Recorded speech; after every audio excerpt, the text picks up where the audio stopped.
Hello so let's start today topic. आज हम discuss करेंगे कैनेमेटिक्स के बारे में। कैनेमेटिक्स में क्या है, हम हमेशा इक्वेशंस ऑफ मोशन की डिस्कशन को देखेंगे कि एक बॉडी जो है वो क्या ट्रेजेक्टरी फॉलो करती है। कैनेमेटिक्स को पहले पढ़ाने का पर्सपेक्टिव ये होता है कि हम मैथमेटिकल इक्वेशन ऑफ पार्टिकल समझ लें विदाउट कॉज ऑफ मोशन, मतलब cause of effect that cause the motion. हम फोर्स की स्टडी नहीं करते हैं जो कि रिक्वायर्ड होता है ये समझने के लिए कि वो मोशन हो कैसे रहा है। इनफैक्ट हम उससे आने वाले इफेक्ट को एक मैथमेटिकल टर्म्स में ले लेते हैं और उससे डिटरमाइन करते हैं कि हमारी बॉडी मूव कैसे करेगी। आइडिया ये रहता है कि हम उससे डिस्टेंस, डिस्प्लेसमेंट, वेलोसिटी, ये सारे फिजिकल क्वांटिटी कैलकुलेट करते हैं। और चलिए स्टार्ट करते हैं।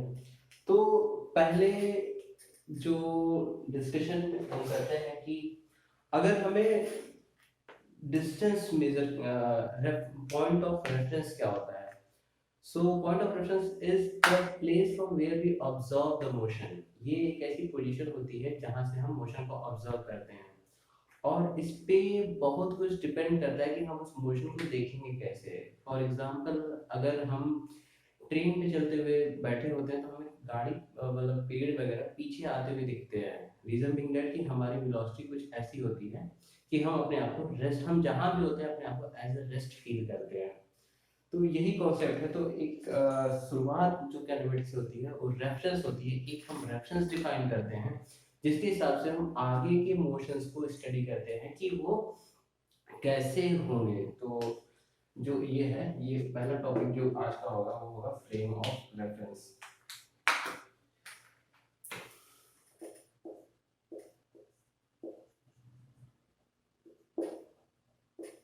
तो फ्रेम ऑफ रेफरेंस, अब ये फ्रेम जो है वो मूविंग फ्रेम भी हो सकता है, स्टेशनरी फ्रेम भी हो सकता है और एक ऐसा फ्रेम भी हो सकता है जो एक्सिलरेटेड फ्रेम है। एक बार ये डिफाइन हो गया तो उसके बाद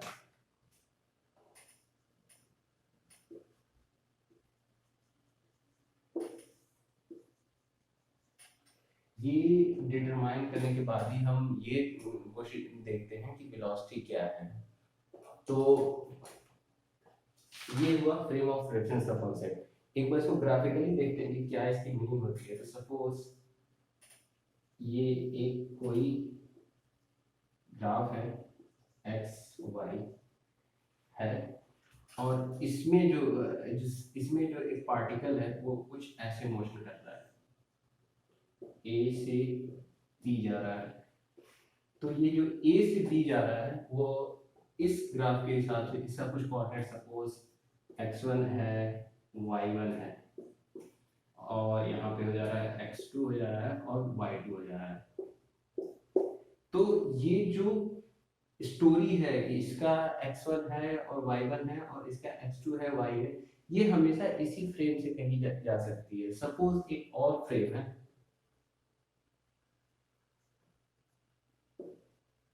जो कि कुछ शिफ्टेड है इससे, इसमें x डैश है, इसमें y डैश है।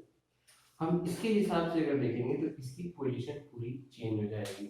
जब हम इसके हिसाब से बोलेंगे तो सपोज ये कुछ शिफ्ट हो गया x डायरेक्शन में माइनस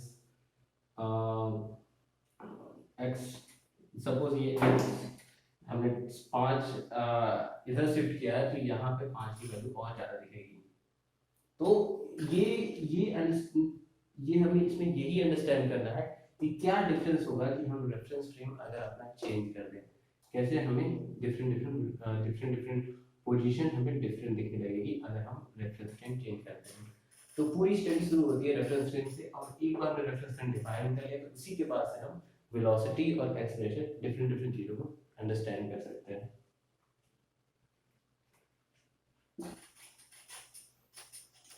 फ्रेम ऑफ रेफरेंस का कॉन्सेप्ट बिल्कुल फंडा एकदम क्लियर है कि पोजीशन जहाँ से हम ऑब्जर्व कर रहे हैं, और इसकी अंडरस्टैंडिंग इम्पोर्टेंट तब हो जाती है कि जब हम अपनी स्टोरी बताते हैं किसी को कि ये ऑब्जेक्ट इस वेलोसिटी से ऐसे गया। तो अगर हम किसी मूविंग फ्रेम में तो हमें दूसरी तरह से दिख रहा होता, मीन्स वेलोसिटी लुक्स डिफरेंट। तो होता क्या है कि और अगर वही जो दूसरा पर्सन है वो दूसरे फ्रेम से ऑब्जर्व कर उसको पूरा डिफरेंट दिखाई देता है वो चीजें। तो इसीलिए हम जब भी अपनी कोई भी स्टोरी बताते हैं या फिर कोई भी इक्वेशन लिखते हैं तो उसमें अपनी फ्रेम ऑफ रेफरेंस की जरूर बताते हैं। इस ऑफ फ्रेम ऑफ रेफरेंस ये हुआ है। तो अब आते हैं डिस्टेंस पे।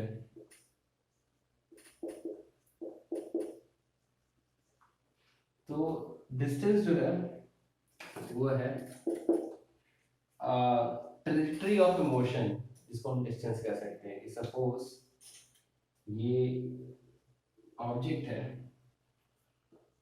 ये हम एक प्लेन सिस्टम ले लिए, एक ऑब्जेक्ट है जो ऐसे ऐसे ऐसे ऐसे मूव किया यहाँ पे, ये मूव किया यहाँ पे ए से सपोज बी तक।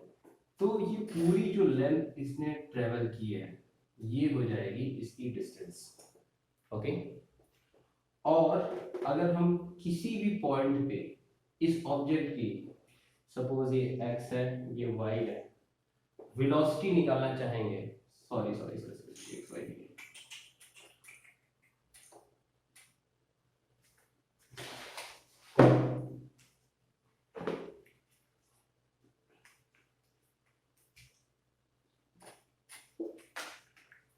डिस्टेंस दी है और ये टाइम दी है। हर टाइम पे हम इसकी डिस्टेंस को बता रहे हैं। तो किसी भी पॉइंट पे अगर हमको इसकी वेलोसिटी निकालनी होती है तो वहां पे स्लोप निकालना पड़ता है। और ये जो स्लोप देता है किसी भी पॉइंट पे, अगर हमने D T upon D T किया तो ये देता है एक स्लोप। ये जो स्लोप होती है ये होती है इंस्टेंटेनियस वेलोसिटी। ये वही वेलोसिटी होती है जो हमें स्पीडोमीटर पे दिखती है। स्पीडोमीटर में जब गाड़ी मूव करती है तो उसके एक जो रिवॉल्यूशन काउंटर लगा होता है। तो ये जितना ये एक कैलकुलेशन होता है कि एक बार रिवॉल्व करेगा तो कितना डिस्टेंस निकलेगा, जो कि 2 पाई आर से पता चल जाता है। तो नंबर ऑफ रिवॉल्यूशन के हिसाब से काउंट करके हमारे स्पीडोमीटर पे ये एक रीडिंग आती है, कुछ भी जैसे 90 किलोमीटर पर ऐसे। ये कन्वर्शन होता है, एक इलेक्ट्रॉनिक डिवाइस होता है जो इसे काउंट कर रहा होता है। तो ये जो स्पीड मेजर हो रही थी कभी भी एवरेज स्पीड नहीं होती है। एवरेज स्पीड निकालना हो तो सिंपल सा फंडा है कि हम जो टोटल डिस्टेंस ट्रेवल किए हैं और टोटल टाइम निकला है, और ये जो निकल रहा होता है ये हमेशा dy बाई डी टी होता है। ये थोड़ा सा डिस्टेंस जो ट्रेवल किया और जो थोड़ा सा टाइम लगा उसी की हमेशा वो वेलोसिटी होती है। तो ये स्पीडोमीटर का कॉन्सेप्ट होता है जो कंटिन्यूअसली रन, जैसे व्हील हमारी घूम रही होती है तो वो होता है। ग्राफ के टर्म्स में हम देख सकते हैं हर टाइम पे अगर हम डी थीटा की बात करते हैं तो वहां पर हमेशा अलग अलग वेलोसिटी मिलती है। पर जो एक इसकी एवरेज वेलोसिटी होगी वो हमेशा सेम वैल्यू होगी, वो चेंज नहीं करेगी, वो इनिशियल फाइनल पे डिपेंडेंट होती है। तो ये तो हुआ एवरेज वेलोसिटी का। और एक और कॉन्सेप्ट पता चला कि जो हमें स्पीड हमेशा हमारे स्पीडोमीटर से आती है वो हमेशा इंस्टेंटेनियस होती है, ना कि एवरेज होती है। अब आते हैं कुछ ग्राफ को अंडरस्टैंड करते हैं।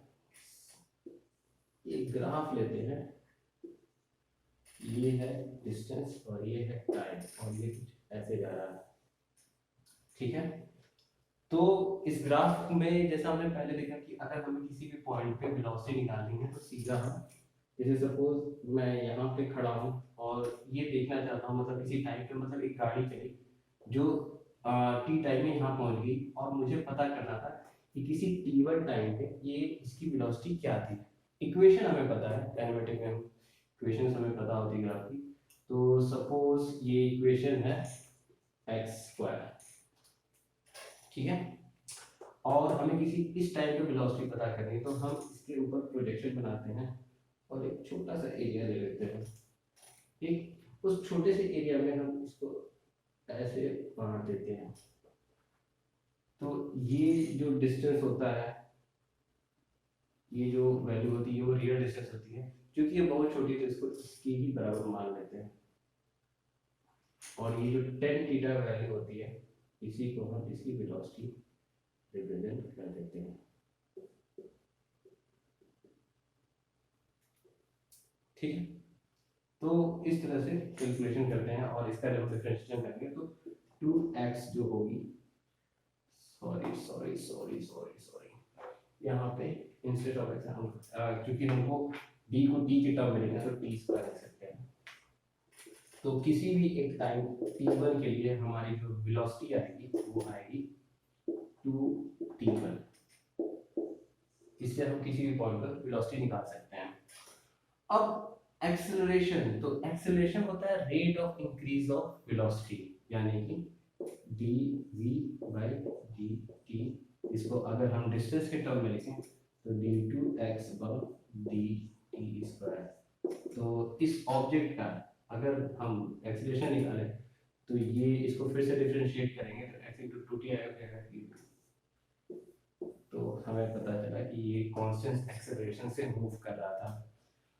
एक्सेलरेशन डिपेंड करेगा इक्वेशन से, इसमें हमने t स्क्वायर लिखा है। ये हम इसको अगर जनरलाइज करना चाहें तो एक y से रिप्रेजेंट कर सकते हैं, जहां y कोई फंक्शन होगा t का, कि ये कुछ भी हो सकता है, लाइक ऐसे हो सकता है t स्क्वायर 3t³ + 2t1 ऐसे करके कुछ भी एक बड़ा सा फंक्शन हो सकता है।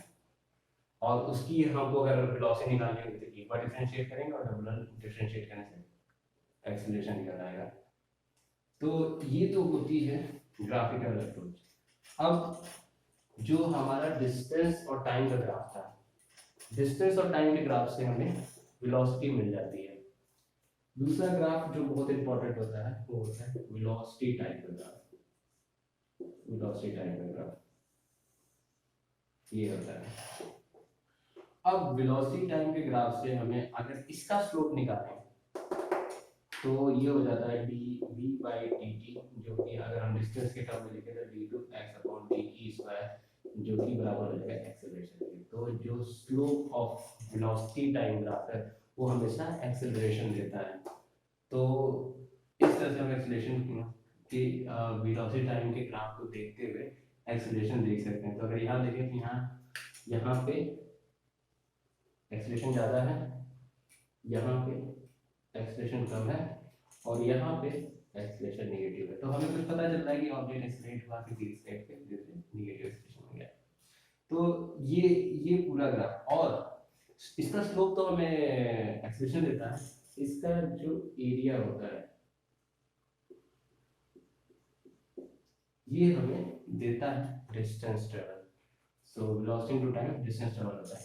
इसको हम अच्छे समझेंगे आगे स्ट्रेट लाइन मोशन में। अब इक्वेशन ऑफ मोशन डिटरमाइन करते हैं स्ट्रेट लाइन के लिए।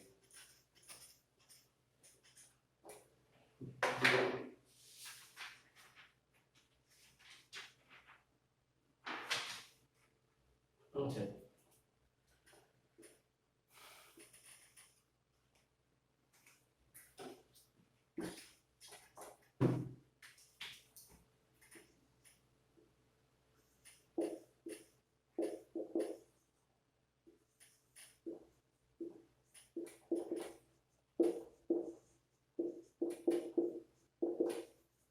ये सिंपलेस्ट मोशन पॉसिबल है स्ट्रेट लाइन, बिकॉज अगर कोई ग्राफ अगर कर्व में मूव करेगा तो हमेशा उसमें एक और फोर्स ऐड हो जाता है, जिसको हम सेंट्रीफ्यूगल के नाम से कहते हैं।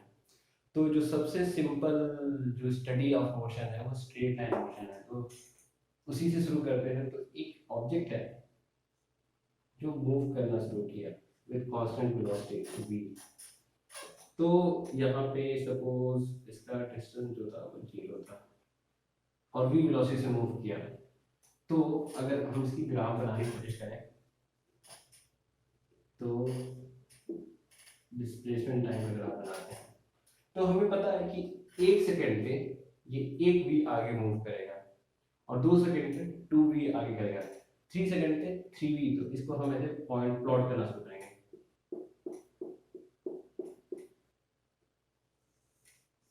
ये हमें मिलेगी स्ट्रेट लाइन। हर पे एक कांस्टेंट वेलोसिटी से मूव कर रहा है तो हमें एक स्ट्रेट लाइन मिलेगी क्योंकि वेलोसिटी कांस्टेंट है। और वेलोसिटी कांस्टेंट इसलिए भी पता चल जाएगी कि हम इसका जो स्लोप निकालेंगे हर एक पॉइंट पे वो हमेशा कांस्टेंट आना चाहिए। तो ये है dt ग्राफ और कांस्टेंट वेलोसिटी। इसका हम vt ग्राफ बनाते हैं तो जो वीटी ग्राफ बनेगा वेलोसिटी टाइम वो ऐसे बनेगा, हमेशा वेलोसिटी कांस्टेंट है, चेंज नहीं हो रही है, और इसका जो एरिया है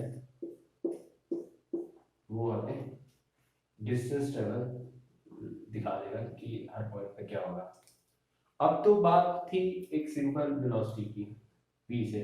अब सपोज ये ऑब्जेक्ट v वेलोसिटी से नहीं किसी एक्सेलरेशन से शुरू करता है, ये जो ऑब्जेक्ट है ये अभी 0 था, t equal to 0, x equal to 0, a v equal to 0 था, बट इसमें एक चीज और थी, वो थी a equal to something something कह देते हैं 1 थी, ठीक है। तो ऐसे क्या होगा कि हर एक सेकंड पे इसकी वेलोसिटी है जो एक एक बढ़ती जाएगी। दूसरा मैनिफेस्टेशन की पहले सेकंड पे इसकी वेलोसिटी 1 होगी, तीसरे सेकंड दूसरे सेकंड में इसकी वेलोसिटी 2 होगी और तीसरे सेकंड में वेलोसिटी 3 होगी। तो पहले इसकी वीटी ग्राफ बना लेंगे, acceleration graph, distance time graph, जिसमें बाद में देखेंगे। जो वीटी ग्राफ होगा तो हमें पता है जो वीटी ग्राफ होगा उसका स्लोप होगा 1, तो ये हुआ वीटी ग्राफ, ठीक है। ये वेलोसिटी टाइम का ग्राफ है और इनका स्लोप जो कि 1 है, ठीक है। तो इस तरह से अब जो एरिया आ रही है जो इसके बीच में, सपोज यहाँ तक की जो एरिया है, सपोज T1 तक की जो एरिया है उसका फॉर्मूला क्या होगा, ये हो जाएगा, अगर एरिया ऑफ ट्रायंगल लगाते हैं तो ये एरिया हमें निकालनी है, तो ये जो डिस्प्लेसमेंट यहाँ तक होगा वो होगा 1/2 base into height, base T1 है और हाइट है, ये हाइट है, ये हाइट हमें नहीं पता। तो किसी भी टाइम पे वेलोसिटी कितनी होगी, तो किसी भी टाइम पे जो वेलोसिटी होगी वो हो जाएगी at, okay, acceleration time velocity हो जाएगी, तो इनटू a इनटू t1, ठीक है। यहाँ हर एक पॉइंट पे इसकी वेलोसिटी 80 होती रहेगी, तो इसको सॉल्व करेंगे तो ये हो जाएगा हाफ at², ठीक है।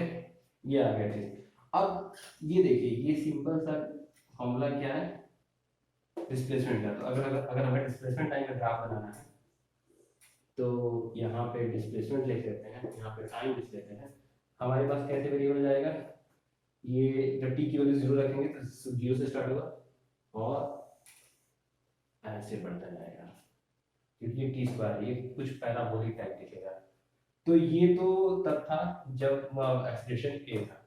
अब दोनों को कंबाइन करते हैं, जब वेलोसिटी भी है और एक्सेलरेशन भी है, तब ये ऑब्जेक्ट कैसा बिहेव करेगा। तो ये समझ में आया, जब ऑब्जेक्ट 0 वेलोसिटी से शुरू किया है हम कैसे डिस्टेंस निकाले हैं, और फिर इस डिस्टेंस को देख के हम dt ग्राफ बनाया, क्योंकि ये पैराबोलिक इक्वेशन थी, तो हमारे पास पैराबोलिक ग्राफ आ गया, ठीक है। अब कुछ इक्वेशन ऑफ मोशन लेते हैं इन स्ट्रेट लाइन में, होती क्या है। तो जो इक्वेशन आती है, equation of motion for straight line,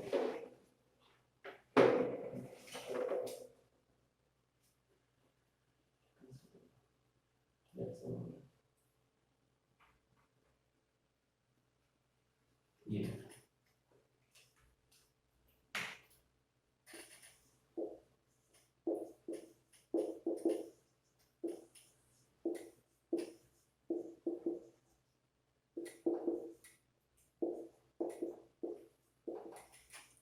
ठीक है।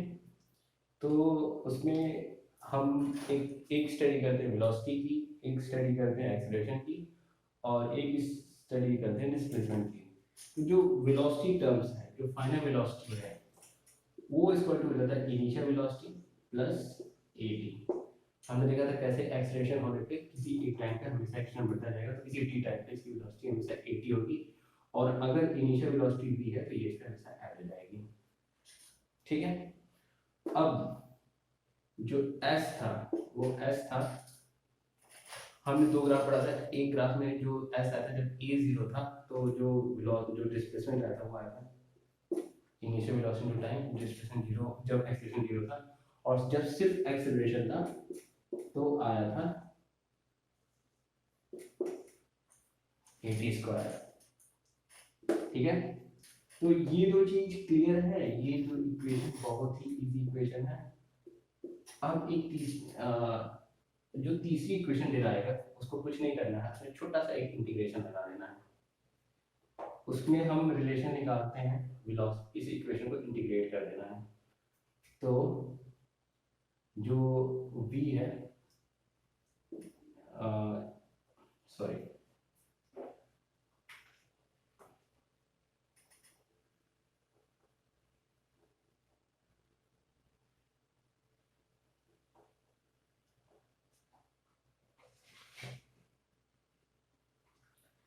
अब क्या करेंगे, इस इक्वेशन को स्क्वायर कर देते हैं बोथ साइड।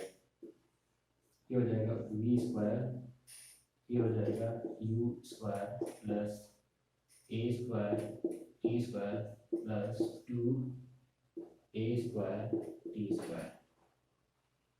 ठीक है, ये हो गया। अब हम क्या करेंगे कि इसमें कुछ सिंप्लीफिकेशन करेंगे और एस की टर्म्स को करेंगे। तो अगर इसमें हम अगर 2a कॉमन ले लें, you squared plus 2a common ले लिया हमने, तो ये क्या बन जाएगा, ये बन जाएगा half a t square. Okay, sorry sorry sorry sorry sorry sorry, a square plus b square 2ab होता था, 2 into u into a t होगा। ठीक है, a square plus b square plus 2 into a into b. ठीक है, हमने जब 2a common लिया तो हाफ ए टी आ गया और प्लस आएगा, 2a कॉमन है तो 2a कॉमन लिया तो प्लस यू टी रह जाएगा। ठीक है, अब 2ut रह गया, तो इसमें अगर हमने u रखा v स्क्वायर प्लस 2a, इस टर्म को यहाँ से देखते हुए ये s की तरह लिख रहा है, 2a ऐसा हो जाएगा। तो ये एक तीसरी इक्वेशन होती है जिसमें हमारा टाइम का टर्म नहीं होता है, जिसमें फाइनल वेलोसिटी, इनिशियल वेलोसिटी और 2as। तो हमारा जो भी इक्वेशन हो जिसमें टाइम नहीं गिवन है, तो ये इक्वेशन बहुत ही यूजफुल होती है। ये डेरिवेशन याद करने की तो जरूरत नहीं होती, बट स्टिल अगर भूल जाए तो उसको डिराइव करना भी बहुत कठिन नहीं है। तो लेट्स स्टार्ट। अब हम लोग स्टडी करते हैं सिंपल प्रोजेक्टाइल मोशन की, और उसके बाद हम लोग एक एंगल पे जाएंगे।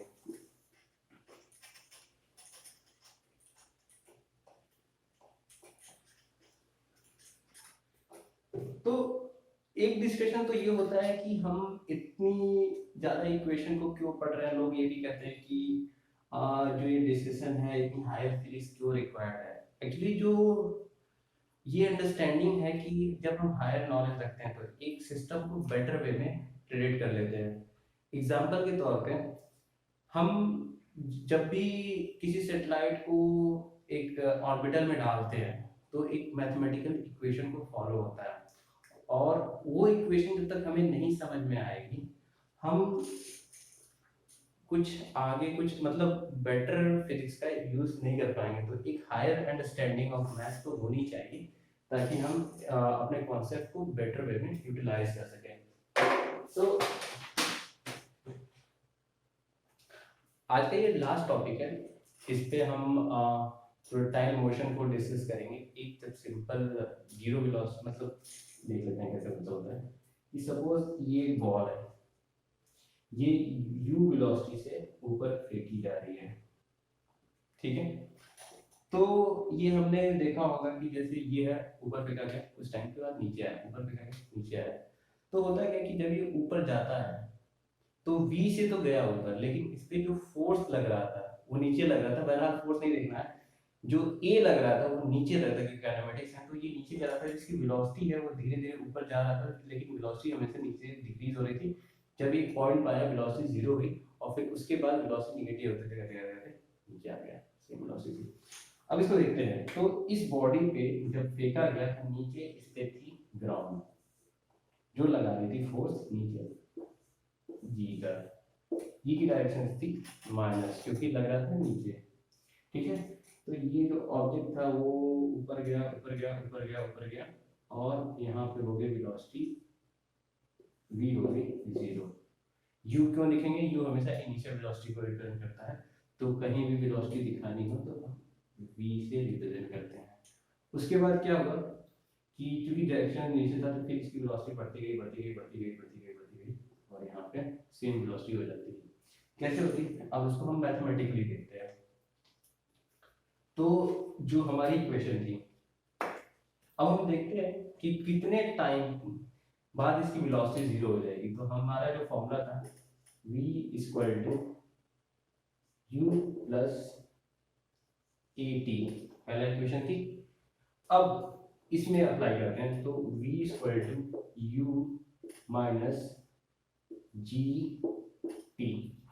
ठीक है, अब हमने v वेलोसिटी भेजा था और हम ये देखना चाहते हैं कितने टाइम बाद ये जो वो v है वो जीरो हो गया। तो यहाँ पे जीरो इक्वेट करते हैं, तो taking for time when object is at max height. ये पॉइंट लिखने का पर्पस ये है कि इसी को हम लोग सेम यूटिलाइज करेंगे प्रोजेक्टाइल मोशन में। तो वहां पर भी कैसे होगा, पहले हम इसमें देख लेते हैं। प्रोजेक्टाइल मोशन इसी का ही कंटिन्यूएशन है, इसी को हम थीटा कहते हैं, वो बहरहाल बाद में भी डिस्कस करेंगे। तो मैक्सिमम हाइट पे टाइम हम निकालने की कोशिश कर रहे हैं, तो वहां पे जो v हो जाएगा वो जीरो हो जाएगा, क्योंकि अगर v कुछ भी होता तो ये ऊपर जा रहा होता।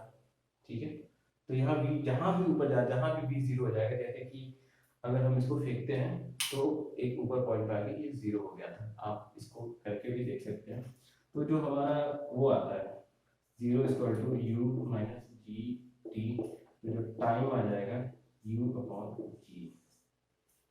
ठीक, ये हो गया हमारा बस टाइम। अब कितना हाइट ये ऊपर जाएगा, ये h क्या है। तो हमारे पास एक्सप्रेशन है, हमारे पास टाइम है, हम निकाल सकते हैं हाइट। हाइट कैसे निकालेंगे, हाइट निकालने के लिए फॉर्मूला लगा सकते हैं d equal to u t plus r a t square.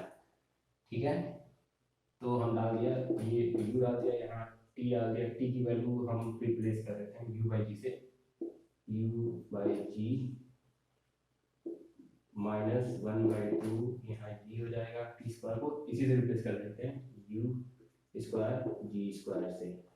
जब इसको सॉल्व करेंगे तो जो वैल्यू आएगी वो u squared g by two आएगी। ठीक है, एक तो ये फॉर्मूला था, मान लो ये फॉर्मूला भूल गया। ठीक है, और ये फॉर्मूला हमें यूज भी नहीं करना था, अगर हम इतना मेहनत नहीं करते तो ये यूज नहीं करना था, हमें दूसरा यूज करना था। हमारे पास क्या पता है, वेलोसिटी पता है और ए पता है। तो हमारे पास जो फॉर्मूला था v squared equal to u squared minus plus two a s. ठीक है, जहाँ s जो दिखाता था वो डिस्टेंस दिखाता था, तो s क्या हो जाएगा, वो हो जाएगा, क्योंकि फाइनल वेलोसिटी जीरो हो जाएगी, इसको जीरो पुट कर देंगे, तो हो जाएगा यू स्क्वायर चूंकि माइनस। ठीक है, तो दोनों से फॉर्मूला आंसर सेम ही आएंगे, डिपेंडिंग ऑन कौन सा आप लगा रहे हैं। तो दोनों से ये आ गया। अब नेक्स्ट हम इसकी डिस्टेंस निकाल लिए, वेलोसिटी निकाल लिए। अब जिस वेलोसिटी से ये ऊपर जाता है उसी वेलोसिटी से ये नीचे, जब नीचे भी आ जाता है, जो यहाँ पे होगी, वो भी आप चेक कर सकते हैं कि यहाँ पे वेलोसिटी क्या होगी। वैसे जिस वेलोसिटी है वही नीचे जाती है, इसको सिरात में चेक भी किया जा सकता है, ऐसे चेक कर सकते हैं कि अब हाइट में पता है। ठीक है, हम कोशिश कर रहे हैं, वैसे तो ये फिक्स ही है कि किसी वेलोसिटी पाएगा, एक बार क्रॉस पे चेक भी कर लेते हैं। तो यहाँ पे वेलोसिटी जीरो है। ठीक है, अब जी वेलोसिटी से नीचे आ रहा है। ठीक है, हाइट h चला, तो s इक्वल टू हो जाएगा, नहीं सॉरी, s हम ये वाला फॉर्मूला नहीं लगाएंगे, हम लगाएंगे v squared equal to u squared plus 2as। ठीक है, हम चेक करना चाहते हैं यहाँ पे जब ये घूम के आएगा तो ये वेलोसिटी क्या होगी, ये देखना चाह रहे हैं। तो यहाँ पे जो आपकी v वेलोसिटी है ये हमें नहीं पता है, u वेलोसिटी 0 है।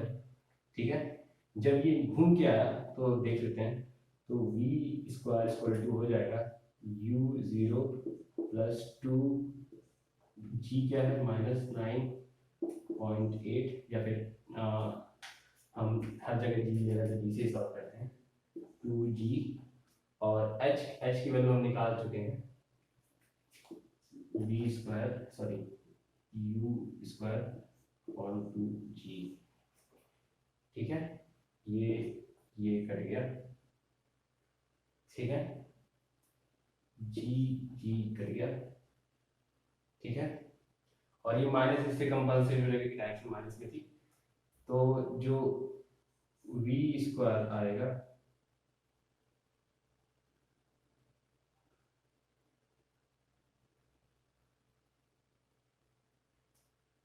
ओके।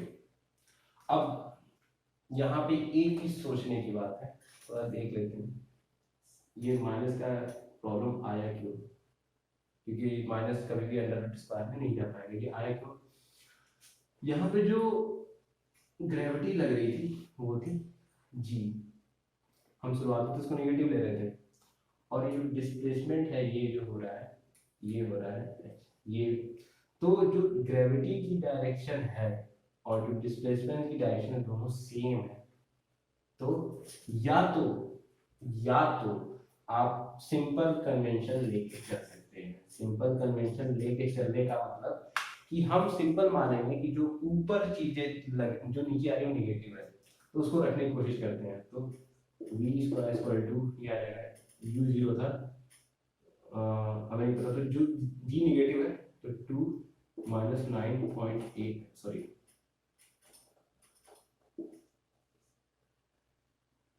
-2 सॉरी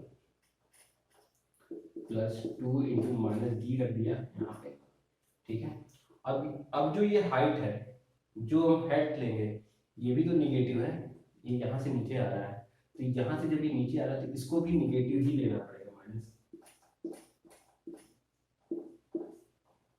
तो ये माइनस माइनस कर जाएगा, तो ये आ जाएगा 2 यू स्क्वायर, तो वी स्क्वायर इक्वल टू हो जाएगा यू स्क्वायर, तो वी हो जाएगा प्लस माइनस यू, तो हमें पता है प्लस यू नहीं आएगा, एक वैल्यू सेटिस्फाई नहीं करेगी, तो हम निगेटिव वी यू ही लेंगे, तो जो v की वैल्यू हो जाएगी माइनस हो जाएगी।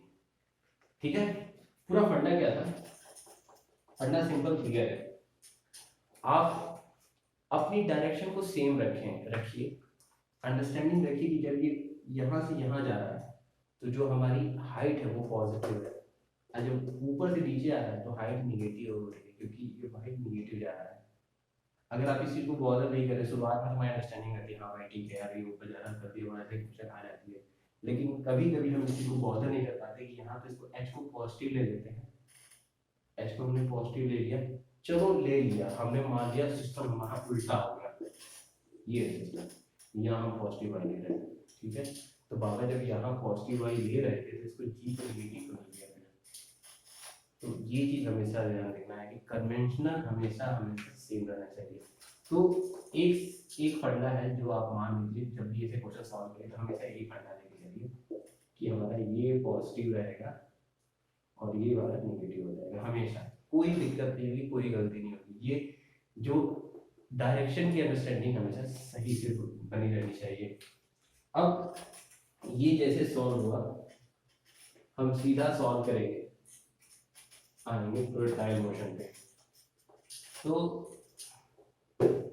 प्रोटाइल मोशन में क्या होता है कि एक आदमी एक बॉल फेंकता है, किसी ऊपर ना फेंक की वजह से किसी एक थीटा एंगल पर फेंकता है, तो जब हम थीटा एंगल पर फेंकते हैं तो ये एक पैराबोलिक वो शो करता है।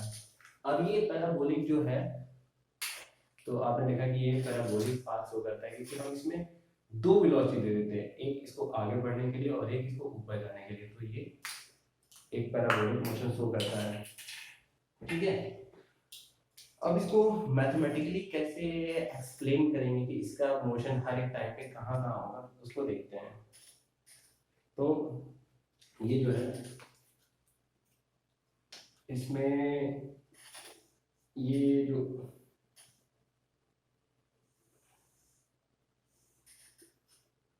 ऐसा कुछ मोशन होता है, ठीक है, ये बहुत ही अच्छा नहीं बना है, इसको और सुंदर बनाया जा सकता था।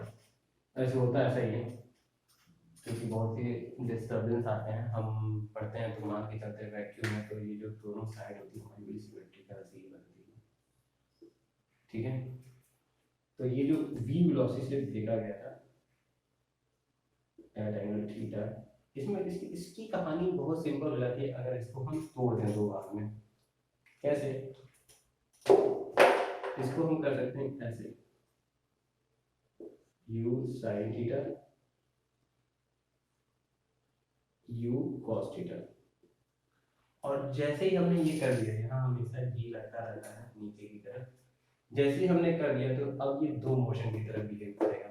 अगर हम लोग इस पार्टिकल को ब्रेक कर सकते हैं, ऑब्जर्वेशन होता है कि लेकिन हम अपने ऑब्जर्वेशन और मैथमेटिकल इक्वेशन को इजी करने के लिए इसको दो पार्ट में ब्रेक कर सकते हैं। एक पार्ट होगा जो सिर्फ होगा एक बॉल थी जो ऊपर फेंकी गई, सॉरी, एक बॉल थी जो ऊपर फेंकी गई थी u sin थीटा से, ठीक है, और एक बॉल जो थी वो सामने फेंकी गई थी, किससे? सामने फेंकी गई थी u cos थीटा से, ठीक है। अब इसमें कई क्वेश्चन आते हैं, मैक्सिमम हाइट जो ये प्रोटोटाइप मोशन जाएगा, तो मैक्सिमम हाइट हमने जो निकाला था वो कैसे निकल जाएगी? तो हमारी जो ये मैक्सिमम हाइट क्या आएगी, ये आएगी जब u इक्वल टू 0 हो जाएगा, तो हम v, तो हम यहाँ से निकाल सकते हैं मैक्सिमम हाइट निकालना है, हमारे पास टाइम नहीं है तो हम v वाला फॉर्मूला यूज करते हैं, v square u square plus 2as, हमने हमारी v वेलोसिटी 0 हो जाएगी, यहाँ 0 रख दिया, equal to u velocity u sin theta का होल स्क्वायर माइनस 2gh, तो h हो जाएगा v squared sin squared theta upon sorry 2g, ठीक है, ये आ गया। तो यही उसमें भी आया था u स्क्वायर साइन थीटा, क्योंकि हमने सिर्फ ऊपर फेंका था, अब उसका कुछ पर्टिकुलर क्वेश्चन, तो u स्क्वायर साइन का थीटा, ये हमारा h आ गया। अब हमको अब कितना टाइम लगा इसको यहाँ पहुंचने में, टाइम निकालने का पर्पस ये है कि हमें ये निकालना है कि ये हाइट कितनी है, ये रेंज कितनी है, ये निकालना है। तो रेंज निकल जाएगी, रेंज का सिंपल फॉर्मूला है कि अगर एक ऑब्जेक्ट कांस्टेंट वेलोसिटी से मूव कर रहा है तो डिस्टेंस जी जो ट्रेवल हो जाएगा वो cos थीटा t हो जाता है, ठीक है, अगर हमें टोटल टाइम पता चल जाए। तो ये ऑब्जेक्ट जितने टाइम में ऊपर गया ये हम निकाल लें तो उसी का 2 टाइम्स कर देंगे तो हमें टोटल टाइम निकल आएगा जो एक ट्रेवल किया, और टोटल टाइम को हम यहाँ रिप्लेस कर देंगे तो हमारे पास रेंज आ जाएगी, ठीक है। इसको रेंज का नाम दे देते हैं, कितना दूर तक ये जाएगा, ठीक है। अब सॉरी यहाँ यू लगा है,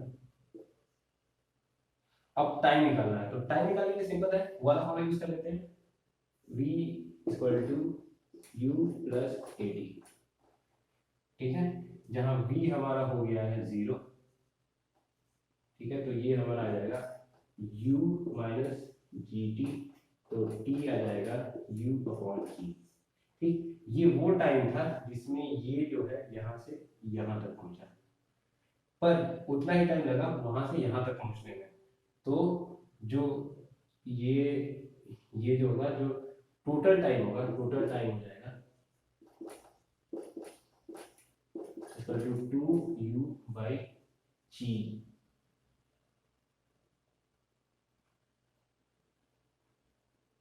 ओके ओके ओके, इसमें एक गलती कर दी हमने, इसको है फॉर्मूला लगाते हुए जो हमारी, जब हमने वेक्टर तोड़ा है तो हमें u sin थीटा लेना है, ना कि सिर्फ u लेना है, तो यहाँ sin थीटा लेंगे क्योंकि हम सिर्फ इस मोशन की एनालाइज करके हम टाइम निकाल रहे हैं, ठीक है, यह u sin थीटा लिया जाएगा। ठीक है, यहाँ u sin थीटा दिया जाएगा। ये छोटी छोटी चीजें ऑब्जर्व करनी है, अगर ये गलती कर दी तो फिर वो आ जाएगा यार u sin थीटा दिया जाएगा। तो अगर कोई क्वेश्चन पूछे कि what is the time of flight, ये हो जाएगा u sin theta upon g। ठीक, अब हमें टोटल टाइम पता चल गया, तो रेंज आ जाएगी u cos theta into 2 u sin theta upon g। ठीक है, ये हो जाएगा 2 u square sin theta cos theta upon g। ठीक है, 2 sin थीटा cos थीटा का एक फॉर्मूला होता है, ये हो जाता है sin 2 थीटा, तो ये हो जाएगा v squared sin 2 theta upon g। ठीक है, तो इस तरह से हम निकाल लेते हैं। अब हम देखते हैं रिजल्ट। तो हमारे पास जो हमने